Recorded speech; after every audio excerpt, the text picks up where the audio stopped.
So welcome everybody back. So I'm very honored to have a dear friend, Lama Lodu Rinpoche from Kagyu tradition, based in San Francisco. And as I'm introducing Rinpoche, you will see a slide there. And then most importantly, there's a website there. So I think there's a lot of things that you can learn about Rinpoche, his activity, and his centers around the world. So I very honored and I wanted to welcome and not take much time and Rinpoche. Touch the leg. This one, it's so thick.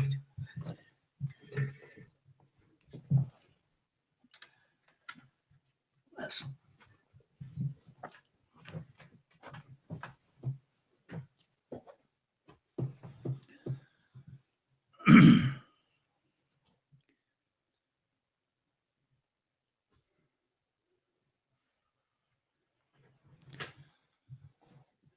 Well, I am very thankful and this opportunity provided by the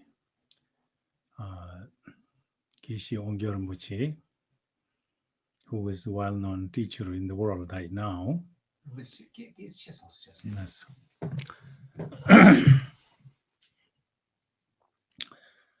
I'm thankful having this opportunity provided by the Geshe Wangyal Rinpoche, who is the well-known teacher in the world. And so I have, he allowed me chance, and I would really from my heart to thanks.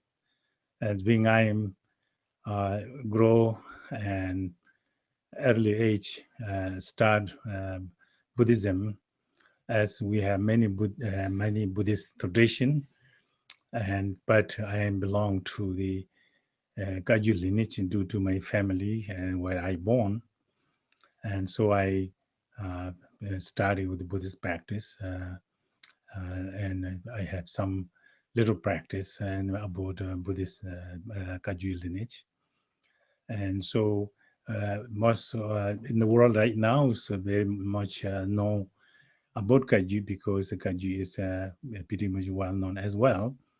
But I will say remark a little bit. Kagyu is how he bring this teaching to in Tibet from Nalanda University, India, and the great master Tilopa, and who was direct received the teaching from the Lord Buddha Shakyamuni, the tantric form, the Vajradhara, who received teaching directly from Vajradhara to the Tilopa, and Tilopa passed down to Naropa, and then the great master and Tibetan scholar and translator Marpa, who came to India to receive the teachings and live in India for some time to study language and grammar, literature and philosophy. It's a different kind of teaching of the Buddhism up all the ways in Tantric Buddhism. So he accomplished through the scholarly and accomplished through realization. He came to Tibet to bring this teaching to Tibet and start teaching into the Tibet, some region called we call Marpa Kagyu, but that means his family name is Marpa. So up to his family name become the lineage, adopted by lineage, so Marpa Kagyu. So he's the one first this teaching bring to Tibet, this lineage, and then from him to his disciple Milarepa, which is again a well-known great meditator and poetry. And so he's the one of the direct disciple of the Marpa. And then that he's live in the mountain, renounced completely from the world and practice as in the mountain and solitude. And then he passed down his teaching to Gompupa, and the Gompupa received direct transmission from the Milarepa. And Gompupa also received the teaching from the Kadampa traditions, which is the Dipamkaras, who is the Indian Bangladesh He's born and he studied all over the India. So he's the one great scholar in Nalanda University as well. So he came to later in Tibet and teaching to in Tibetan people, Tibetan lineage, and that's Kadampa lineage we call. And he, Gampuba, started teaching early to with his tradition, and he that Kadampa and this Mahamudra tradition of the Kaju combined together. We call two big rebirth joined together in one. So we call Kacha Chu Chigdil. So then, since then, the Gampuba is the one mean focus to all the Kajupa, because he is the one produced more disciple and lots of monastic tradition. And then he has four disciple. One of these, His Holiness Karmapa, Tuzum Kempa, and he was the one who received teaching from Gampupa directly. And that is among the many Kaju. This is one of Kaju called Karma Kaju. So I am study early age with the monastery of the Karmapa in Rumtek Monastery. I learned many different things, which is when early age and being you are in the monastery, you have to study all. So I try that, but I cannot say I am the master of that. So then I met a different great teacher. Some of the teacher are more interested to practice more Dharma and put into practice rather than learning and scholarly. But one of my teachers, very great. So he was the one who I have received the teaching post when I was early age. But this teaching is also including Hinayana, Mahayana, and Vajrayana. And so these, of course, in Hinayana, Mahayana, and Vajrayana tradition are similar, and all of them same, but it's each of the different lineage have carrying different kind of cultural, and not cultural, spiritually different way, the tradition of the melody, singing and dancing. And so all these are a little different, that way the name become different. But actually focus on basically renunciation is the in general Buddhist practice. Plus you have to have renunciation quite firm and stable, and then you have to have this, some kind of sense of the devotion and competent to the path, and then you can get the mind of practice which we can adopt to the bodhicitta to benefit all sentient beings. And then base this teaching is very important in general, all Buddhism, that's the same things we follow and same. And then we have the tradition like creation stage and completing stage, and which is all the lineage have that. All the lineage have following the creation stage. But based on you have to have renunciation and bodhicitta of the Mahayana, and then you have to have practice of the creation stage. But before you get into the Vajrayana creation stage, you must have to have the receive the empowerment from the qualified teacher, and who have capable and have completely master of that, so who can give initiation. That initiation is very important, which we call ripening disciple mind by the receiving empowerment, giving empowerment. Then Dolje we call it, was also the liberating mind of the disciple by the explaining and commentary of the what initiation you're giving. Then Japtengi Lung is kind of supporting these, the ripening and liberation, both supporting by the scripture authorization. So this is the kind of, I think the all tradition goes same way, and our lineage doing the same things that way. But specifically, we are focused in Kajupa, our tradition go to and creation stage. When we have certain point, then we practice this 6 yoga of Naropa we call, which is involved lots of very detailed and authentic practice, and also a little complicated if you're not ready. That can be bring the complicated obstacle. If you're ready, then will be the just kind of ready to go. They're non-stop. So those are in the 6 yoga practice is what we apply the final goal of the called Mahamudra realizations. So this is you can go through the sutra point of view, the Mahamudra, or follow the sutra. That's where you go, but it takes a time to you accomplish the goal. But the Vajrayana and Tantric point of view, you could goal is more quicker because method is we use as a 6 yoga of Naropas. And so this is including like Zalung Tigli, Zalung Tigli. So those are the very important we use that too. But it's how much we use and not use is up to individual. But there is an authentic teaching and lineage is there. And so this teaching is very important. We apply to realize the goal of the Mahamudra. And Mahamudra practice also we have many different way to go. We call these different stage.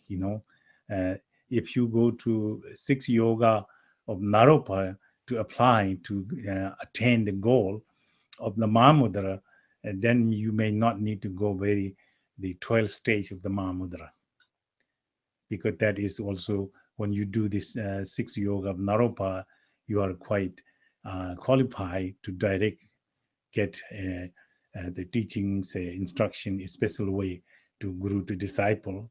So that could be not necessarily going to the 12th stage of Mahamudra.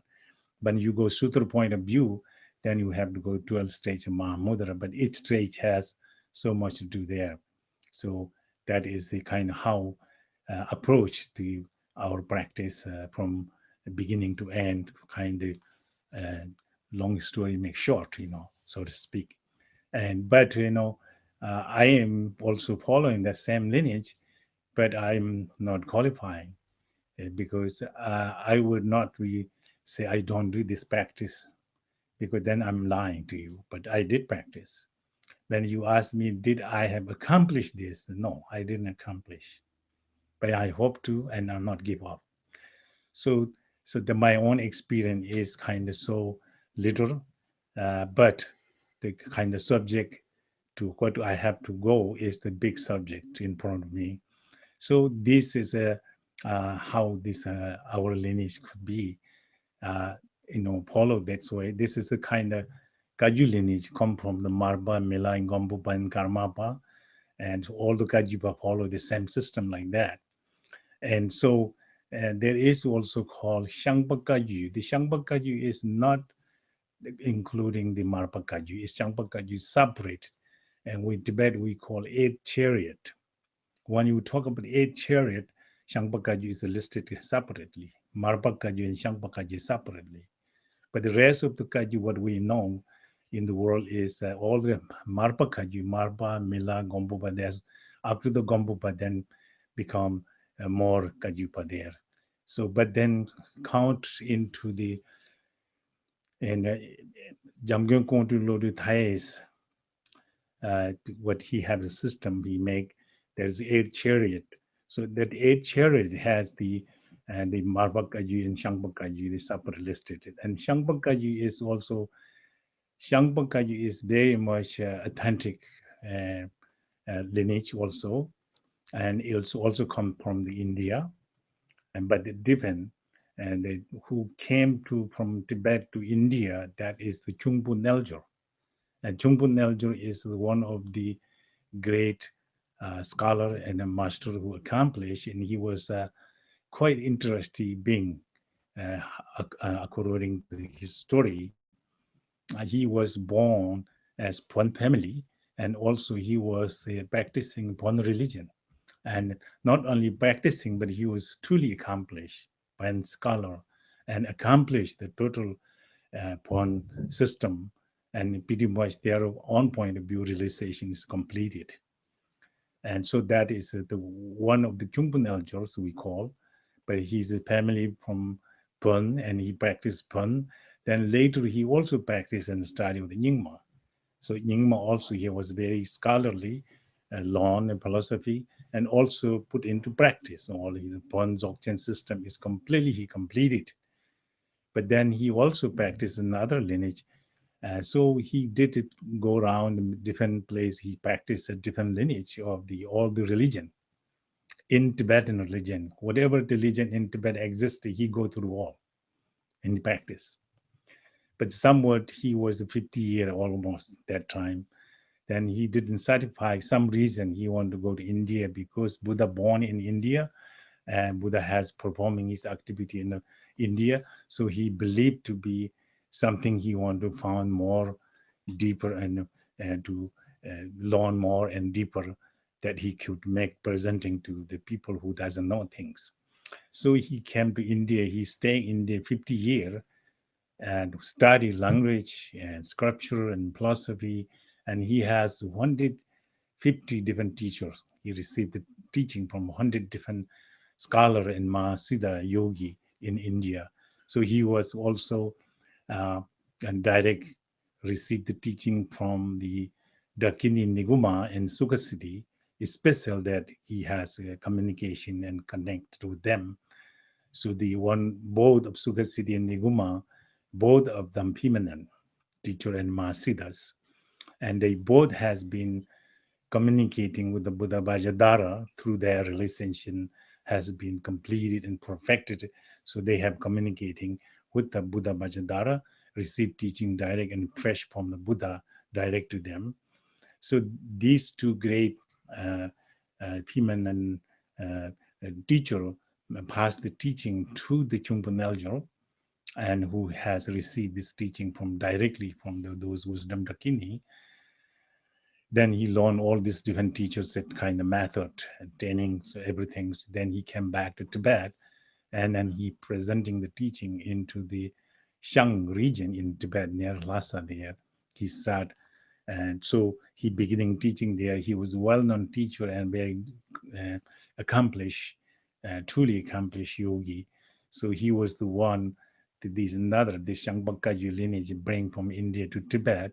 And name of Shangpa is that he studied and he practiced and he kind of produced. He's a disciple from that Shang region. This Shang is the one place name of the city or place region.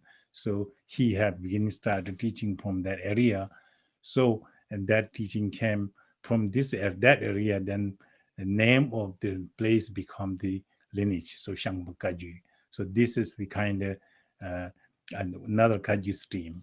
So I have been fortunate enough to receive this both Karma Kaju, 6 yoga of Naropa and 6 yoga of Niguma. And so I have received the instruction and teaching everything that from my great teachers, which I early studied with His Holiness Karmapa, 16 Karmapa in Rimtek, but the later Karmapa sent me to Kalu Rinpoche to study with him, receive the teaching. So I received the both tradition of the Karma Kaju and Shangpa Kaju from Kalu Rinpoche. And so I had some little experience both, but I have, as I'm saying, I'm not intelligent and wise person, and so I'm lazy. So I received this such profound teaching, and I do not utilize them because of my laziness. On the early age, I'm crazy and lazy. Both affect me, but the teaching is still live and very fresh. And so I'm speaking here. So not only the Karma Kaji me here, only the Karma Kaji in the world all over, Shangpa Kaji in all over the world too. So lots of great teacher of Shangpa Kaji, there are lots of great teacher of Karma Kaji. Of course, lots of great teacher of the whole school. Nyingma, Pen, Giluk, and Secha, Chonang, and all of these have actually, when you meet different lineage together, we can see everybody holding very strongly the lineage pure, without any kind of stain and defile them, and purely this lineage are very much alive. So whatever karma we have opportunity nowadays in the world.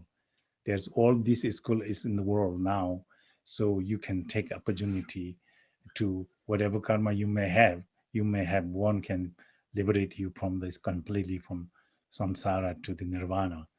And so that means completely you're free of suffering and attain a state of the Buddhahood. But up to all, problem is our ego. But our ego is mainly keeping us in suffering and pain and confused. And our ego is make strong emotion, anger, desire, proud, jealous, and so on. So this ego producing this poison keep us not to helping ourselves and not to allow ourselves happy, not allow ourselves peace, calm.